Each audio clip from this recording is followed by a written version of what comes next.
106 વર્ષ જૂના રસ્તાની માંગ ફરી તેજ બની હીરાપુરમાં.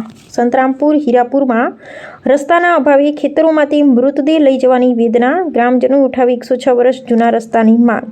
સંતરામપુર તાલુકાના હીરાપુરના આદિવાસી સમાજનો આક્રોશ. રસ્તો આપો, મૃતદેહ સાથે તંત્ર સમક્ષ ઉઠાવી માંગ. અંતિમ યાત્રા બની સંઘર્ષ યાત્રા. સંતરામપુર તાલુકાના હીરાપુરમાં રસ્તા વિના ખેતરોમાંથી મૃતદેહ લઈ જવાની ફરજ. લોકો બન્યા મજબૂર. સંતરામપુર તાલુકાના હીરાપુરમાં રસ્તાના અભાવે મૃતદેહ ખેતરોમાંથી લઈ જવાની વેદના. 106 વર્ષ જૂના માર્ગને મંજૂરી આપવા ગ્રામજનોની માંગ. મહીસાગર જિલ્લાના સંતરામપુર તાલુકાના હીરાપુર ગામે આદિવાસી સમાજના વડીલ ખાંટ દેવાભાઈ જ્યોતિભાઈનું આજે વહેલી સવારે 4 ઓગસ્ટ 2026ના રોજ અંદાજે 4 વાગ્યે હાર્ટ એટેકના કારણે દુઃખદ અવસાન થયું હતું. તેમના પરિવારમાં આશરે 10 સભ્યો છે. તેમના નિધનથી સમગ્ર ગામમાં શોકનું વાતાવરણ છવાઈ ગયું છે. અંતિમ યાત્રા દરમિયાન ગામમાં યોગ્ય રસ્તાના અભાવે મૃતદેહને ખેતરો વચ્ચેથી લઈ જવાની ફરજ પડતા ગ્રામજનોમાં ભારે રોષ અને દુઃખની લાગણી જોવા મળી હતી. હીરાપુર ગામ સહિત આસપાસના આદિવાસી સમાજના અંદાજે 160 જેટલા લોકોએ આ ઘટનાને ગંભીર ગણાવી તાત્કાલિક રસ્તાની માંગ ઉઠાવી છે.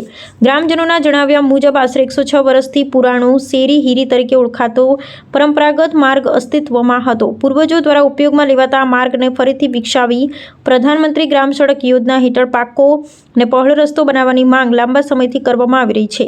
ગ્રામજનોનું કહેવું છે કે રસ્તો બનાવવાથી અંતિમ વિધિ, ખેતીકામ, ટ્રેક્ટર સહિતના કૃષિ સાધનોની અવરજવર તેમજ રોજિંદા જીવનમાં મોટી સુવિધા મળશે. હાલ રસ્તાના અભાવે અનેક મુશ્કેલીઓનો સામનો કરવો પડી રહ્યો છે. આદિવાસી સમાજના લોકોએ પ્રાંત કચેરી સંતરામપુર અને મામલતદાર કચેરી સંતરામપુરને તાત્કાલિક રજૂઆત કરી રસ્તાની મંજૂરી આપી કામગીરી શરૂ કરવાની માંગ અગાઉ કરી છે અને હાલ ગ્રામજનોનો આશા છે કે સરકાર અને વહીવટીતંત્ર તેમની વર્ષો જૂની માંગને વહેલી તકે સ્વીકારી હીરાપુર ગામને યોગ્ય માર્ગની સુવિધા ઉપલબ્ધ કરાવશે તેવી માંગ કરી રહ્યા છે અને તેની પર સમગ્રની નજર મંડાઈ રહી છે.